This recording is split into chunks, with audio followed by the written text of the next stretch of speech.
Hi friends, আবার চলে এসেছে এসএস গুড অফিসিয়াল চ্যানেলে। তোমাদের যে রেসিপি দেখাবো অন্য ধরনের শাকেরই। তো তোমরা তো শাক ভাজা খেয়েছো, চচ্চড়ি খেয়েছো, অনেক কিছুতে খেয়েছো। তোমাদের যেটা আলাদা রেসিপি দেখো সবার লাস্টে বল ভিডিওর। তো চলো দেখা যাক, আর ভিডিওটা কিন্তু দেখতে হবে, তাহলেই কিন্তু বুঝতে পারবে কী করেছে। এখানে নিয়ে নিয়েছি মাঠের ছাঞ্চি শাক, আর নিয়ে নিয়েছি সজনা শাক, এই যে সজনা পাতার শাক, সজনা ডাঁটার শাক, এটা নিয়ে নিয়েছি। তো চলো এগুলোকে কেটে নিয়ে আসছি একদম। এখানে কিন্তু সজনা শাকে শুধু পাতাটাই নিতে হবে, কোনো ডাল ফাল নেবে না কিন্তু তোমরা। দেখতে পাচ্ছি এখানে শুকনো লঙ্কা ও রসুন ও পেঁয়াজ রাখা আছে। আর এখানে কড়াইয়ের মধ্যে আমি তেল নিয়ে নিয়েছি, আর এখানে আমি 4টে শুকনো লঙ্কা নিয়েছি, যে যেরকম ঝালকা সেই হিসাবে কিন্তু লঙ্কাটা নেবে। তারপর দিয়ে দিচ্ছি রসুন, ওটা তুলে নিয়ে তারপর দিয়ে দিচ্ছি রসুন কুচিটা, আর তারপর দিয়ে দিচ্ছি পেঁয়াজ কুচিটা। এটা কিন্তু একটু লাল লাল ভাজা হয়ে গেলে কিন্তু তুলে নিতে হবে।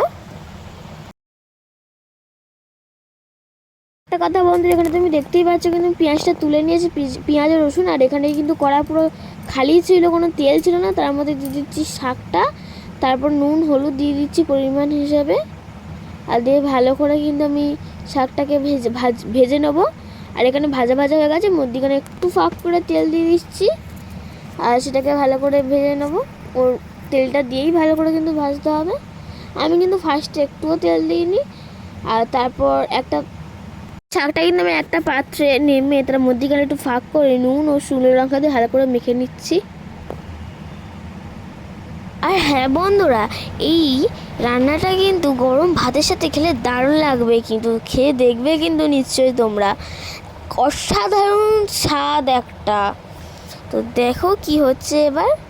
এখানে আমি দিয়ে দিচ্ছি পেঁয়াজ ও রসুনটা। এখানে কিন্তু আমি কাঁচা লঙ্কা দিয়ে দিয়েছিলাম, সেটা তোমাকে দেখানো হয়নি। কাঁচা লঙ্কা দিয়ে স্বাদও হয় ও ঝালটাও থাকে, একটু বেশি ঝাল হবে। তো আমি দিয়ে সেটাকে ভালো করে পুরো শাকের সাথে কিন্তু মাখিয়ে নেবো। এবার আমরা দেখছো বন্ধুরা আমার কি সুন্দর শাকটা ঝরঝরে হয়েছে। এই শাকটার রেসিপি তোমাদের কাছে বলেই দিই তাহলে। এই রেসিপিটা হচ্ছে শাক মাখা। এইটা কিন্তু একবার ট্রাই করে প্লিজ সবাই দেখবি, দারুণ খেতে। আর এখানে আমি একটু হাতে করে নিয়ে সরষের তেল ছড়িয়ে দিচ্ছি, সেন্টে হেভি লাগে খেতে আর খুব টেস্ট হয়। তো এখানে আমাদের কিন্তু রেসিপিটি শেষ হলো।